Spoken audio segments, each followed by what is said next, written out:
Hello and welcome to WMT Reviews. I am Wiseman Tanofsky, and today we're moving on to the next part of our Age of Extinction series with this Age of Extinction Deluxe class Dinobot Slug. Now we get the fluff out of the way nice and quickly, which will be nice and easy, because as with Scorn, there is very little to know about this character. Slug is the Dinobot's heavy infantry unit, a massive hard hitter that transforms into a 5-horned Triceratops. Now he is named Slug on the packaging and in all the releases due to the fact that the word slag is apparently, only in this country apparently, is considered a derogatory term. So on behalf of Great Britain, I'm very sorry to all American Transformers fans. Some of us are smart enough to know the difference between a promiscuous woman and a pile of molten metal, but apparently PC comes first. Now, in his Triceratops mode, Slug looks pretty damn cool. The colour scheme is very nice, and the detailing is fantastic. He transforms beautifully. This is one of the best looking Dino modes from the set so far. My only real issue with the Dino mode is the rubber plastic components on the tail, the horns, and on the lower jaw here. My problem with this is it's not going to last. This sort of rubbery plastic has a tendency to naturally degrade over time, which will seriously dampen the longevity of the figure. And it's the same for the spines on Scorn, it's the same for the clips on the trench coat on Crosshairs. This line is riddled with soft rubbery plastic that will degrade over time, and it's a real shame. I will have a look on the line to see if there's any sort of things you can do to prevent its degradation. Maybe you can, like, I don't know, coat it in something that will make it hard. Now, posability in this mode is rather satisfying, to be honest. The tail is on a double joint here, which bends here and bends here, so some good posability opportunities there. But the legs on the front of the figure have a bend at this joint here that will enable you to pose them. The feet on the back legs are slightly posable and can tilt. On the front here, the head will pose down into a charging position and upright to look up, and the mouth will open. Now, Slug's transformation is pretty damn cool, to be honest, and it's not what you're expecting from a figure like this.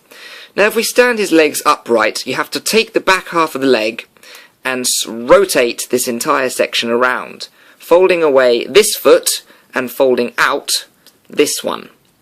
Same on this side, rotate it around, fold away this foot and fold out this one.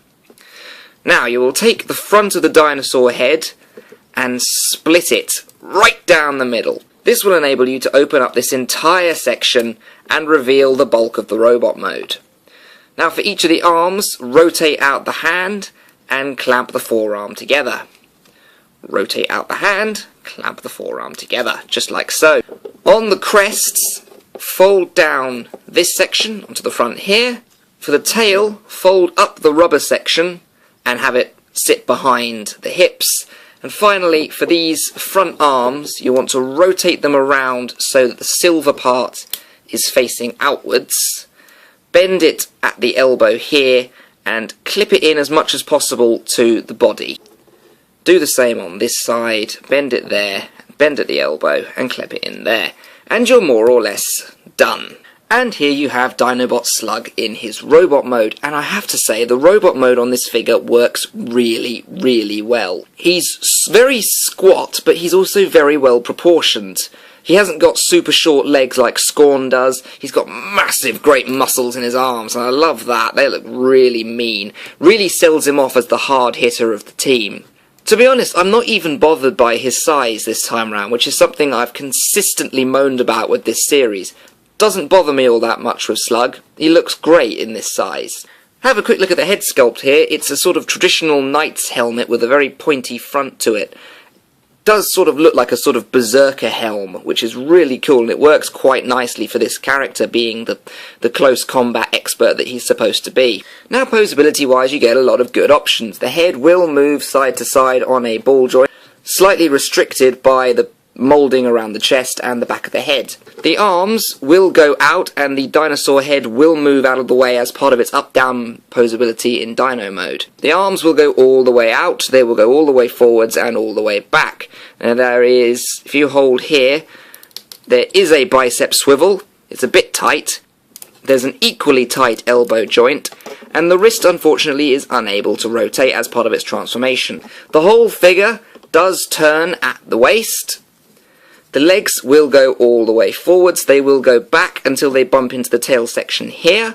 There is a thigh swivel here, a bend in the knee here, and the feet will pivot. Something else I missed on the posability here is that as part of its transformation you are able to move his arm right the way across his front to sort of shield himself from incoming fire. That's really cool, I like that. Slug's posability and the way he looks in robot mode definitely make him one of the more versatile of the new line, and that's very impressive. I have to admit I was genuinely surprised by how good this figure was. Now, in the way of accessories, Slug is supplied with these two swords. These are made of very soft rubbery plastic, and again they probably will degrade over time. The design on them is quite cool. Paint apps could be a more glittering silver rather than this dull grey, but they do fit very nicely into his hands. In spite of the lame quality of his swords, Slug does look very cool wielding them, and he looks seriously ready to deal some damage. Frankly, this is one of the better figures in the line,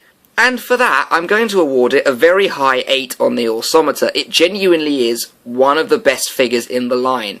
It's only little because it's a deluxe class, and it's rather small even for that, but to be honest, it's freaking cool. So that's an 8 on the Orsometer for Age of Extinction Deluxe Class Slug, or Slag. I've been Wiseman Tanofsky, this has been WMT Reviews, thank you very much for watching.